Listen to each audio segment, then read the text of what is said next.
Oh, fucking hell, is England finally finished? Is this international football done with now for at least the next couple of weeks?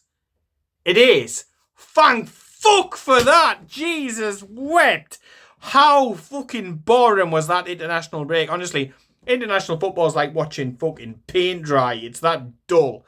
It doesn't help when your manager is Gareth Southgate either, to be honest. But hey ho, that is done. England got the victory in the friendly game. Obviously the draw as well against Ukraine. But that is done. It's dusted. Hopefully no injuries from the players who travelled around the world representing national sides in, international tournament qualification games, friendly games and the likes. Hopefully everybody returns back to Tyneside with a clean bill of health. Fingers crossed, especially for the likes of Joe Linton, who's been carrying an injury all bloody season, hasn't he? But yes, Borefest is over. It comes to something when you wake up, you stick on Sky Sports News, and fucking Harry Maguire's mother's on there. Jesus wept. Honestly, if my mother ever turns up on here, I apologise. I apologise. Oh my word. It comes to something when you're a fucking multi-millionaire sportsman. You've got all the luxuries in the world, but you've got to get your mum to fight your battles. Jesus wept. I know he's had some heavy criticism and stuff like that, but I think he's a big enough boy to be able to take a little bit of criticism and critique and a little bit of booing and all that sort of thing. You know what I mean? You've got to have a surely thick skin to be a footballer at the end of the day. So yeah, seeing Harry Maguire's mum on Sky Sports News, yeah, it's not the best idea, really, is it? No. But anyway, let's get back to Newcastle United. Thank fuck. It's felt like a long time, hasn't it, since the Brighton game?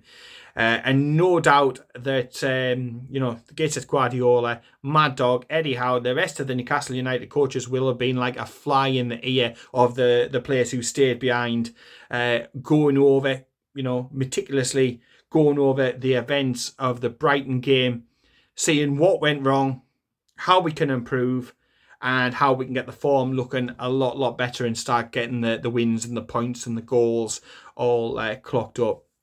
So, yeah, no doubt there's been a fine-tooth, investigation about events that happened down there. The players who have been away around the world, the likes of Miggy, Bruno, Joe Linton, Isaac, Fabian Shea, etc., on getting back to Tyneside will have been told in no uncertain terms that what happened down there simply wasn't good enough.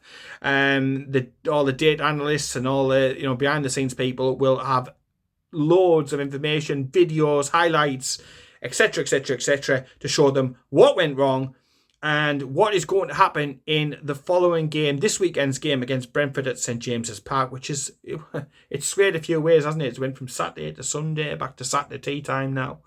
But it's a massive game. It's not one, regardless to what fucking talk shite say, oh, Eddie Howe's under pressure, if he doesn't get this victory, I fear for him, and all this sort of absolute bollocks. Look at the fixture list. Give your head a wobble. There's been one bad game.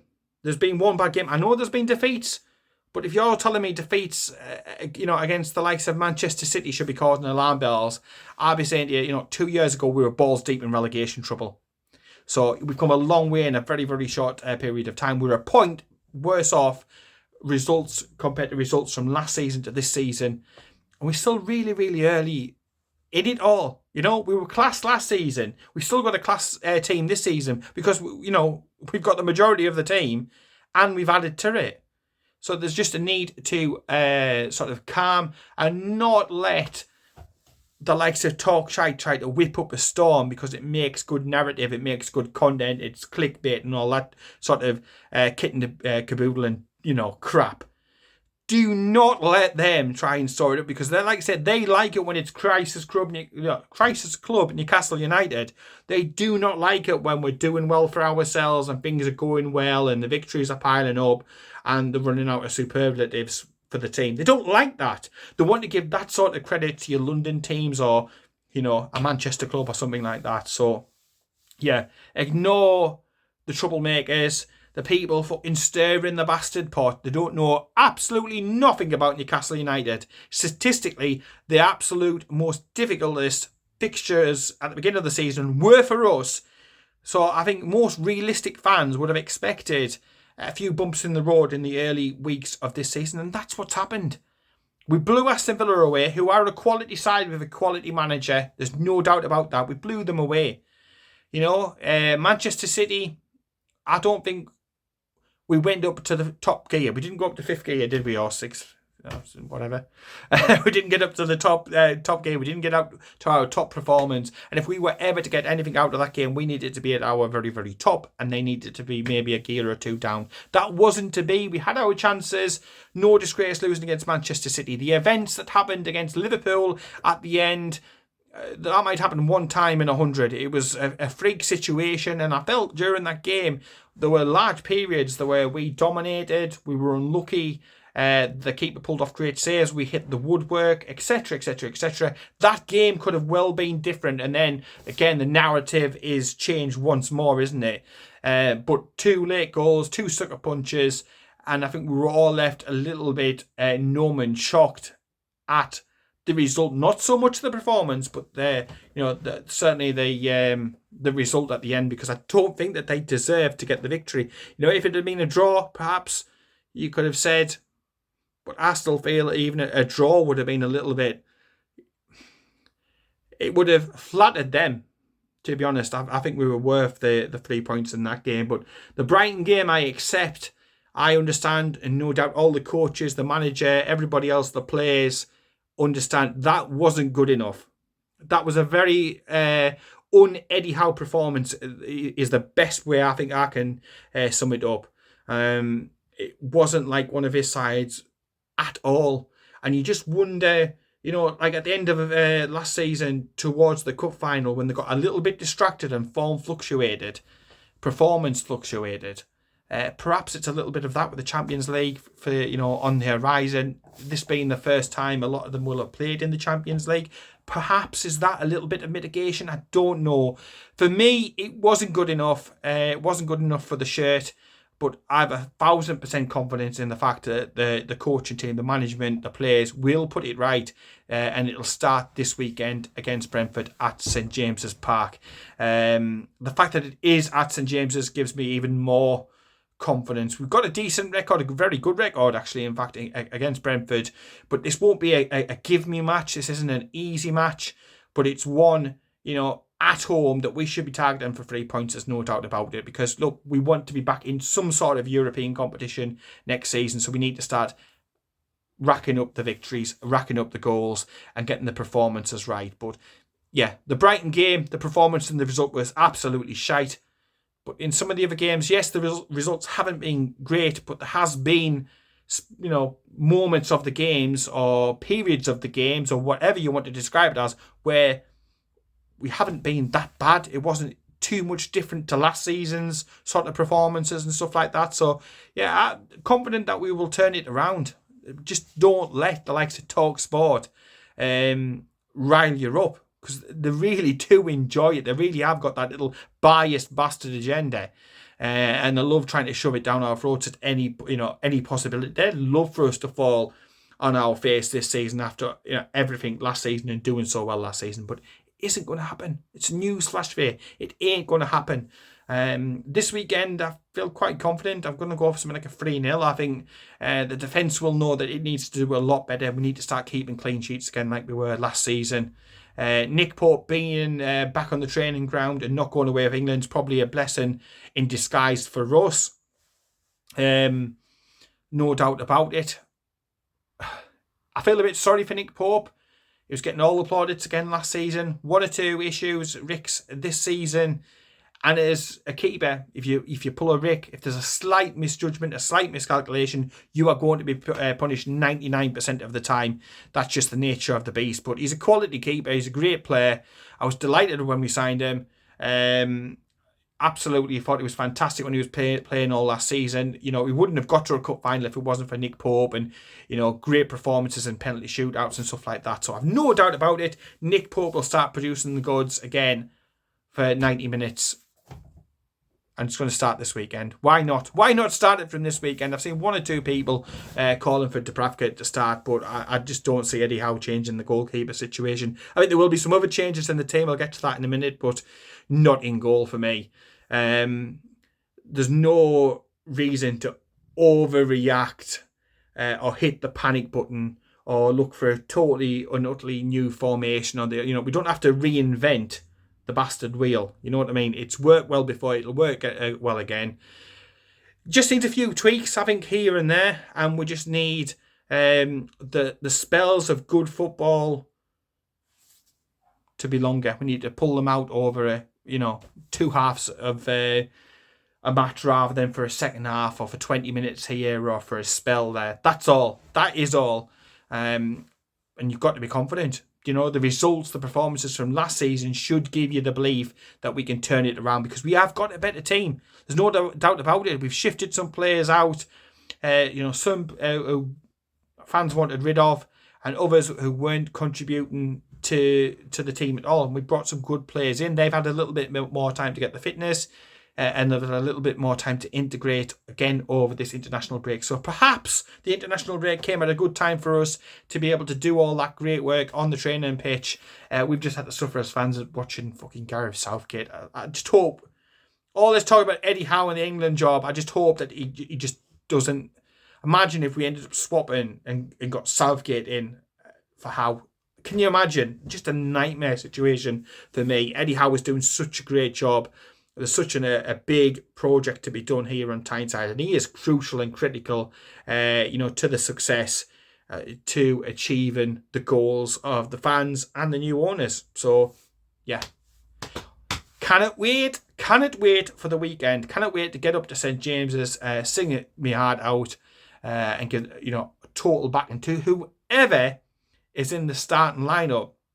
And that's the interesting thing, because with Champions League coming up, which is on the horizon, which possibly has been a bit of a distraction in the same way that the cup final was, there's going to have to be changes. Eddie Howe likes to keep hold of a settled regular team. However, you can't do that when you're playing on a Saturday, Tuesday, and then back again on the weekend, and you've got, multiple away games and all the difficulties around, transport and getting to all these places and stuff. So there does have to come a certain amount of rotation. I think the majority of the players have returned okay. The only question mark is over Sandro Toon, whether he is okay. It was described as a slight muscle injury that's kept him out of Italy's latest match. I think it was against Ukraine. But again, with Tonali, with Bruno, with the whole debate about can they play in the same team, I think at the moment you could quite easily just keep rotating them around just to keep the team fresh and fit and firing on all fronts, and to reduce the risk of injuries. You don't want to throw all your eggs in the basket and then them all to be bloody brought to you at the same time, because that would be absolutely sod's law. With the games coming so thick and fast, an injury now, even if it keeps you out for just a couple of weeks, means that you miss 5 or 6 games with them coming 2 a week or so. We've already been hamstrung because of this Joe Willock one, because I think we're missing him massively. I've said it all along. I'll continue to keep banging that drum.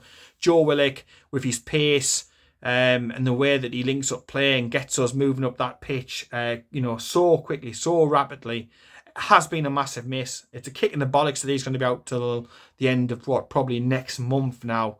Absolutely gutting for the lad, gutting for the team. But yes, there will be changes. Now, it's difficult to predict. It really, really is. I hope Sven Botman is back. He is available for this weekend's game. If he's not, I expect the skipper Jamal Lascelles to come back in. I can't imagine that he's going to go with Byrne and Shea. I'm hoping that it's Sven Botman. I hope that he's fit and firing, because I think he literally pushes the performance levels up from the likes of Fabian Shea. A couple of rows, literally.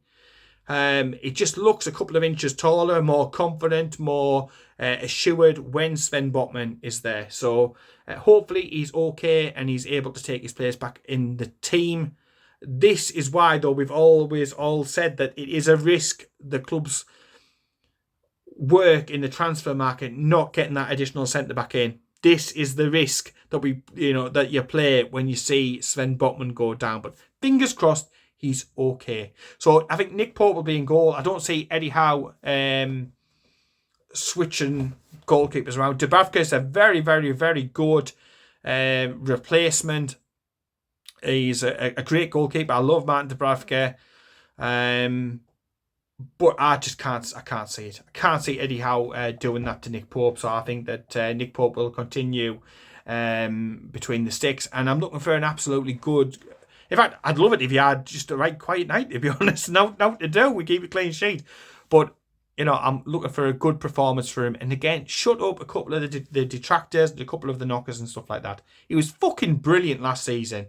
Just give the lad a little bit of a breather this season. He will come good. Nick Pope in goal. Now, your defence, this is where it could get... there's all sorts of different sort of variations you can go for. Do you play Kieran Trippier at left back? He did fantastic for England. Could do a job there, and that opens up the right back side for Livramento. Yes, you can do that. I don't think he's going to do it in this game, to be honest. I think Kieran Trippier may be rested for this game with the Tuesday night in mind. It could be a game for Livramento to start in at right back. He is a quality player. He is such a quality player. When he was back at Chelsea, he was one of the most in-demand, highly thought of right backs there was. This injury that he had, the time that he missed at Southampton, was absolutely another kick in the fucking bollocks, wasn't it? It really fucking was. You feel for the lad, especially when the young, they've just come on the scene and then bang, a year out.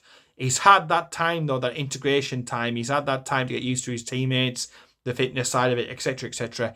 I expect him to start this game. Call me crazy. You can do in the comments down below. Remember, you can get your team in the comments down below. And I'm going to look at all the comments and sort of feed that back. But I think Livramento is going to come in at right back and play his first spot there. So Livramento at right back, and then centre back. This is, and again, it's a difficult one, isn't it? Because we don't know about injuries for definite. But if Sven Botman is back, I think it'll be Botman and Fabian Schär playing at the back. It's an important game. We need the points. They are a good side, so you've got to play your best defence. I'm hoping, second half, we're 2-0 up, and we can perhaps maybe make a change there. Maybe bring Jamal Lascelles on to be able to rest one of those two lads up. So I'm going to go for our top two. They were fantastic last year. So it'll be Sven Botman and Fabian Schär I'm going for. And then the left back, there's absolutely huge shout outs here. But again, if he's playing Livramento on one side, I just can't see him making that many changes. And I think he may throw a surprise against Milan as well. So I'm going to go with Dan Burn. Dan Burn on that side. Then you go into the middle, and again, it's dependent upon injuries, isn't it? But I think the fact that Tonali's got a strain, you've got a big emotional game coming up on Tuesday. I think he may not make this game. If he does, I think he may be on the bench. If everybody was fit, I still think there may have been changes for this game in the middle. I think, and I'm going to be shot in the comments, I can feel it. But I've said this for a while. I've said this last season. When Sean Longstaff doesn't play, we don't do as well. When you're in the ground and you're watching him and you're not looking at the TV screens or something specifically and you watch what he does, he's off the ball stuff. And I know he's a footballer and he should be better on the ball. But his off the ball stuff, his positional work, his donkey work, his spade work that he does allows other people to look brilliant and shine and to move further up the pitch and work and operate in pockets of space that make them look the best. So I think Sean Longstaff's going to start in the middle, right? I just feel it already in the comments down below. Don't hate on me too much. But yeah, I just think he doesn't get the respect. He doesn't get the respect. I think Geordies in the team, I think there's a higher level of scrutiny, I really do at times, but he does cover so much grass. He offers protection. He cuts out little runs or stop little things before the ball comes to folk, and it benefits Newcastle United greatly. So I think Sean Longstaff is going to start this game. And then either side of that would then be Bruno and Joe Linton. I think he's going to keep the two Brazilians in there together. They've been away on international duty, replacing each other and all that thing. I think he'll play both of them. Hopefully, Joe Linton gets through 90 minutes because he hasn't been doing that recently. He hasn't looked 100% match fit. If he's not match fit, he should not have gone on international football. If he's not 100% match fit as well, I wouldn't want him involved in this game whatsoever because he's literally so important to us.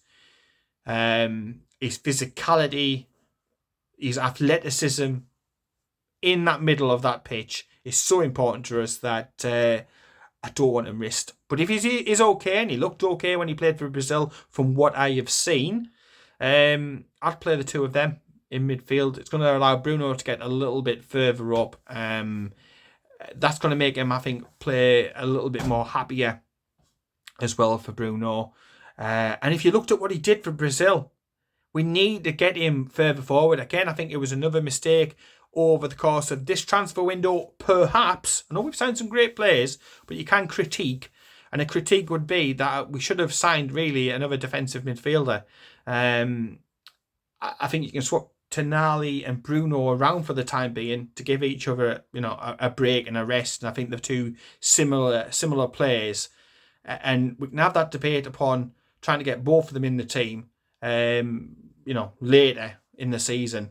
For now, I'd sort of put one in on the other end and rotate and allowing one of them to rest. Also, you're putting somebody else on the bench who can be a fantastic, match changer. Somebody can come round and just be a game changer. Somebody you can bring off the bench is absolutely fantastic. And I think both of them would accept that with the amount of games that we've got coming up, that, you can't play every second of every game because you're risking fatigue, risking muscle injuries, and you're risking them missing out on games. So midfield, just to recap, because I have to waffle on in between a couple of these. Sean Longstaff, Bruno, Joe Linton, Tonali on the bench if he is okay. If he's not, then he'll be getting, he'll be up in the stands watching the game, won't he? The next big decision is out wide. And again, it's great to have these options. Miggy gets through a lot of spade work. He's travelled a lot of miles recently, and I think he's going to be rested for this game. Now, that's not me knocking Mickey because I've been one of Mickey's biggest supporters. I'm cheering him through the entire game. Every time I see, Mickey, all the time cheering for him, trying to support him, wanting the best for him. He plays in the right way. He's heart on his sleeve. He's passionate about the club. He always puts 110% in. You can critique him about a winger who can't get out wide and just get a cross in. He cuts in all the time. His goals have dried up. But you're always going to get that working back, that hard work ethic. And it's what Eddie Howe likes. It's the team over the individual dynamic that Eddie Howe really likes. But I think for this game, and also thinking ahead to the game on Tuesday, where it's going to be a different sort of environment, and you're going to need those players who are constantly, putting in the miles defensively. I think he may be rested for this game. So then it's who's going to play. Now, Anthony Gordon's done nothing wrong whatsoever.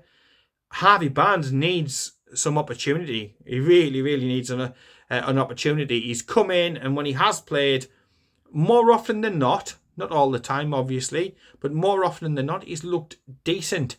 He's created chances. He scored goals this season and obviously pre-season. He's looked a real handful. And you've also got the likes of Elliot Anderson, who, again, you could play in central midfield, you could play out wide. It's who do you go with for this game? Anthony Gordon has looked so dangerous, so fit, and he's looked. Again, he looked against Liverpool. He looked like a man possessed. He looked really, really dangerous. He looked like he was going to score all the time. There was a buzz around the stadium. I think Anthony Gordon one side, Harvey Barnes on the other, and then hopefully introduce Elliot Anderson. He needs some decent minutes. He really, really does. He needs some decent minutes. He's such a talent. But I think bringing him on in the second half with that fierce determination, that fucking Geordie pride, everything else, could be a fantastic substitution to be able to make. And again, if Elliot Anderson gets 20, 30 minutes here, he gets another 20, 30 minutes again on Tuesday. With hopefully Newcastle United holding a lead against Milan out over there. Absolutely fucking fantastic, isn't it? And then the question again comes up top. Isak had some opportunities, did he not?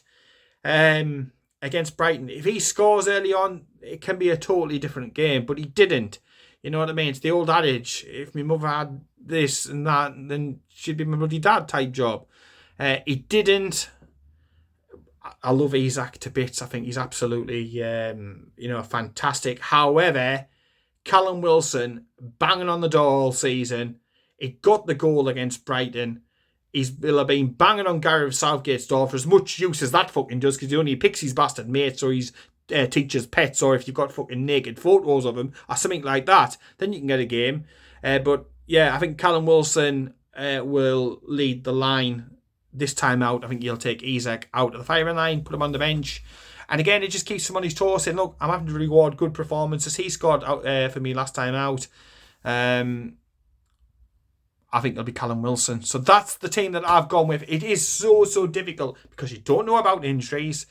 And there is a game coming up so quickly afterwards, and you don't know to what level that he's going to rotate. But quickly to recap it, Nick Pope in goal, Livramento at right back, Fabian Schär, Sven Botman, the defensive two, Dan Burn at left back. Okay, now I'm gonna get pelters aren't I for this, because there's a huge clamour, obviously, clearly to see Lewis Hall. He will get minutes in this game, I've no doubt about it. In the middle, Sean Longstaff, dropping a little bit deeper in midfield. Joe Linton and Bruno either side of Sean.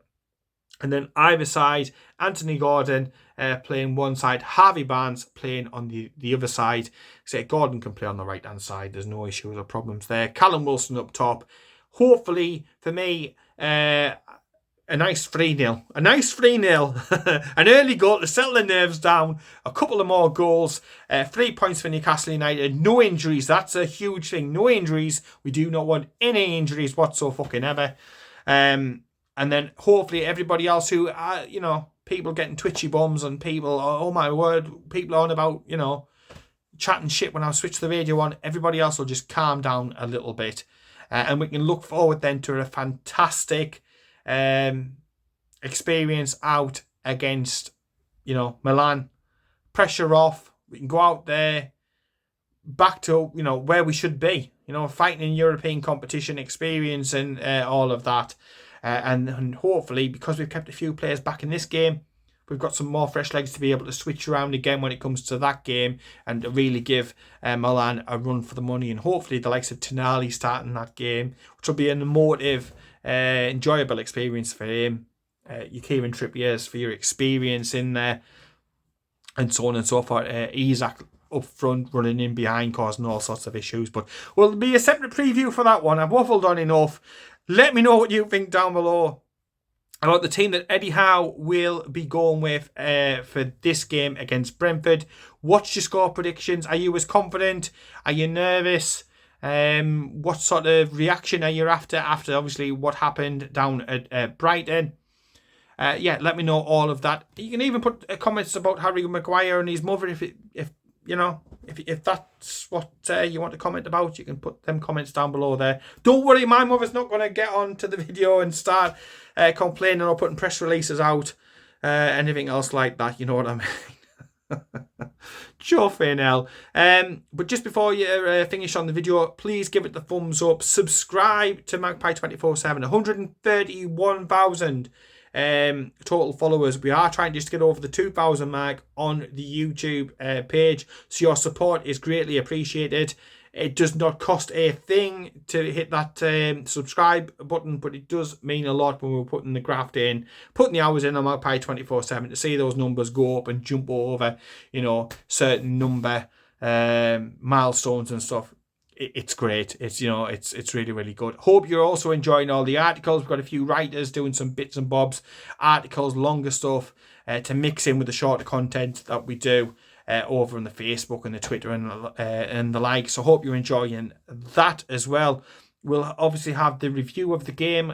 Carl will be doing the review of the game just as soon as possible on Saturday evening. So either Saturday evening or Sunday morning, we'll get the review of the game up. And of course, we'll be taking lots of videos, getting lots of content of all the noise, the colour from inside St James's Park on the build-up and during the game tomorrow. So we'll get that put up onto our YouTube page. So even more reason to hit the subscribe button so you can get a real sense of what it's like in St James's Park, the atmosphere building up, the songs, the moments, fingers crossed, and the celebrating of the 3 points at the end. So yeah, another reason to hit the subscribe button. But yeah, that's it. That's the preview done. The fight back will start now. Start picking up some points this game, and then a game at Sheffield United. So definitely a few very, very tasty looking games, some winnable games coming up. Let me know down below, and in the meantime, take care, keep it tuned, and I'll speak to you later.